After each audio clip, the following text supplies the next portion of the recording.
പത്തനംതിട്ട പെരുമ്പട്ടിയിൽ വൻ ലഹരിവേട്ട. 247 gram MDMAയും 13 gram കഞ്ചാവുമായി വെള്ളയിൽ മുറിയിൽ കൊറ്റനാട് സ്വദേശികളായ 2 യുവാക്കൾ പിടിയിലായി.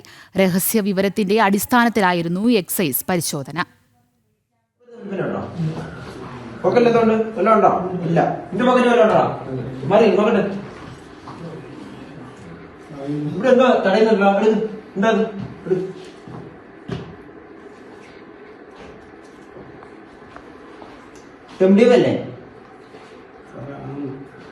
രഹസ്യവിവരത്തെ തുടർന്ന് പെരുമ്പട്ടി വെള്ളയിൽ മുറിയിൽ കഴിഞ്ഞ ദിവസമാണ് പത്തനംതിട്ട എക്സൈസ് സംഘം പരിശോധനയ്ക്കെത്തിയത്.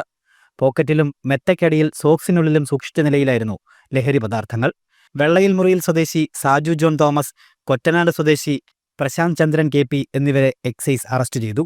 ഇവരിൽ നിന്ന് 2.047 ഗ്രാം MDMAയും 13 ഗ്രാം കഞ്ചാവും പിടിച്ചെടുത്തു.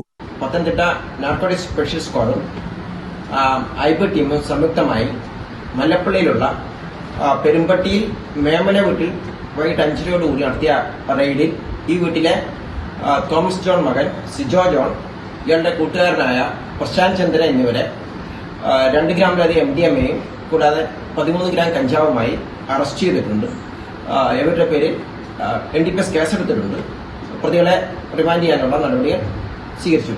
യുവാക്കൾക്കെതിരെ NDPS വകുപ്പുകൾ പ്രകാരം കേസെടുത്തു. പ്രതികൾക്ക് ലഹരി വിൽപ്പന ഉണ്ടായിരുന്നോ എന്നും അന്വേഷിക്കുന്നുണ്ട്.